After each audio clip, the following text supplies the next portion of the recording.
yeah, we just kind of play what we feel when we get together. It was always meant to be kind of like, I guess, like a 4-piece band or something like that.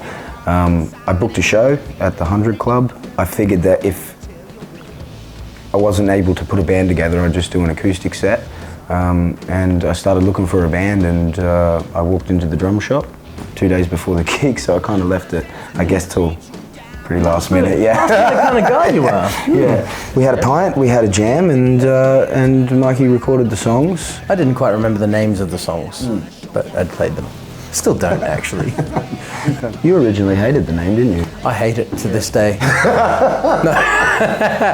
We're still in the process of changing our name, actually. That's right. So, no. It was one of those things. I sat down one night and I just scribbled some names on a piece of paper because I was trying to put a project together. And then a couple of weeks later, I found that bit of paper and I opened it up. I think I must have thrown it in the bin or something, and I found it and opened it up, and the Graveltones just jumped out. I think you actually said, well, let's just run with that until we think of something better. And we never did, so. Still running with it. Yeah. Still running.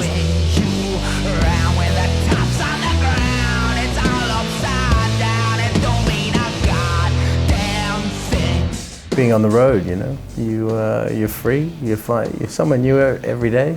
Sleeping in the van's fine, you know. We've made it quite a nest there. There's always been pop music where, you know, lyrics aren't the focal point. For me, it would be Stranger Than Kindness by Nick Cave. It stops me in my tracks, and then you go into a state where the world disappears around you and it's just you floating in a song, you know. That's a beautiful thing. Depends on mood and everything, I guess. If I've had Weet-Bix, it'll be Captain Beefheart, Too Much Time. I don't know, it changes, man. You know, you might be in a place and you see a song, and I mean, you hear a song and it affects you in a different way, and it's not always that song, because, you know, your mood changes, what you feel changes. So yeah, it just depends really, I don't know.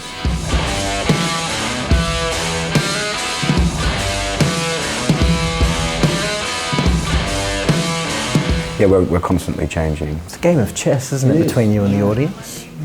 You're like, ooh, I'm gonna move my pawn here. And then the audience is like, ooh, bravo. And then you're like, ooh. Whoa.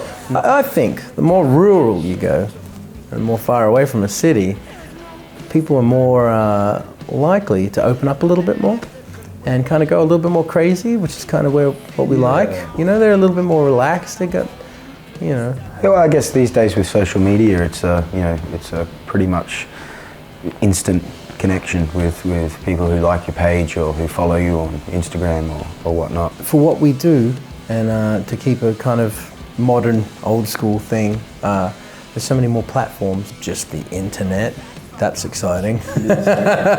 You can people can Google, you know, if you want to Google image, you know, Jimmy.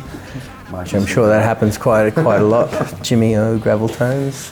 It's just me at home just Googling. Yeah. Is it you Googling yourself? I've heard you Googling yourself quite a lot. Well, you know, it's important to see what the internet has to say about oneself. You know, like you have a person in the front of the audience, like just there, and like I'm hitting drums.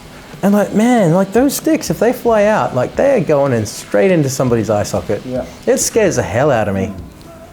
After our first gig, after we just had one rehearsal, and we had really played in front of, you know, 200, 300 people for our first gig was amazing.